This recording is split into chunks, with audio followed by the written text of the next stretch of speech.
I could always tell when someone was lying. It's a strange gift, knowing the truth no one wants to admit. But with her, the lies were different. They weren't meant to protect her, or even hide her. They were meant to keep me under her spell, and God help me, I let her. She had this way of looking at me, eyes shimmering with some secret only she knew, just before brushing past, close enough that her perfume would cling to me for hours. I'd feel it on my skin like heat. That night, the house was loud with music and the hum of drunken conversation. She was inside, laughing with him, another him. Just one more in the constellation of admirers she kept in orbit, pulling them closer until they burned. Melinda, my wife, she thrived on attention. Not just mine, any man's.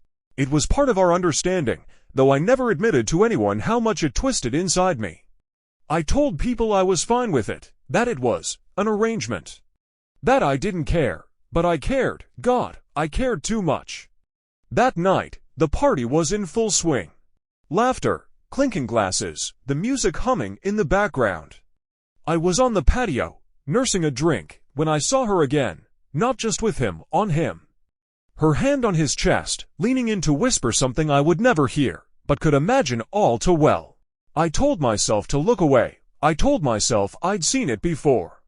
But my fingers tightened around the glass until it almost shattered. Then she caught my eyes and smiled. That smile wasn't for love, it was a dare. When he slipped out the back door to take a call, I followed him. Not immediately, just long enough for him not to notice. He was pacing by the side gate, his voice low but hurried. I caught words, her name, a promise, something about leaving soon. That's when I knew. Later, as the party began to thin, I found her in the kitchen, swirling the last of her wine. She didn't flinch when I asked where he'd gone. She just smiled, that soft, sharp smile. Why, you miss him already, she teased. My answer was a smirk that didn't reach my eyes. She was playing a game. I was about to change the rules. The next morning, the news spread like smoke, fast and choking. He was gone. No one knew how. Drowned, they said. In the shallow end of the pool, my pool, people whispered. I listened, and she didn't even blink. Later, I found myself in the kitchen with him, her new friend. We talked about music, work, the weather. Normal things, but I watched his hands. They shook slightly when I mentioned the river, how deep it ran this time of year. And when I said, casually, it's amazing how quickly someone can disappear under the surface, he didn't know whether to laugh or leave. We didn't talk about it, we just went on as if nothing had happened. Dinner parties, walks in town, her little flirtations with strangers. And me, smiling at the right moments, the perfect picture of a devoted husband. But under it all, I could feel something shifting. Like we were standing on a frozen lake, hearing the first cracks echo underfoot. Weeks later, there was another one, taller, louder, more obvious in his intentions. She didn't even bother hiding it from me this time. They danced in front of me at a friend's house, her hands on his shoulders, his mouth too close to her neck. I watched, quiet, patient, waiting for the right moment. That moment came in the rain. He offered to walk her home. I joined them halfway down the street, my sudden appearance making him stutter a greeting. We walked together, the air thick with tension. When we reached the bridge, I leaned over to admire the river, invited him to do the same. The current was fast that night, cold, relentless. One slip, and the river took him. I didn't even need to push hard. That's the thing about drowning. The first few moments are panic.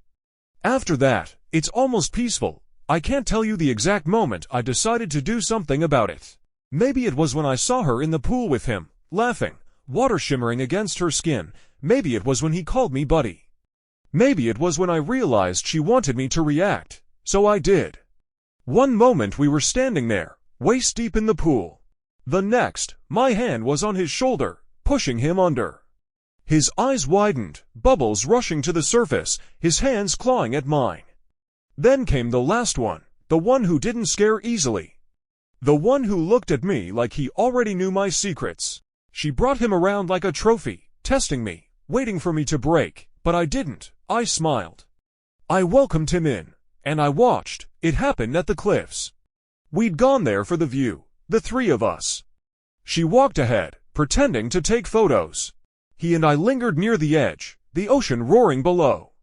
He said something, some thinly veiled threat about knowing things that could ruin me. I stepped closer, my voice low. Then you'd better be careful. The wind was strong enough to cover the sound when he slipped. We drove home in silence. She stared out the window the whole way. That night, she poured me a drink and set it in front of me. Our eyes met. No words, no accusations, just understanding. People think love is about trust. They're wrong. Love is about who you're willing to destroy for it. And in that moment, looking at her across the table, I knew we were going to destroy a lot more than just each other.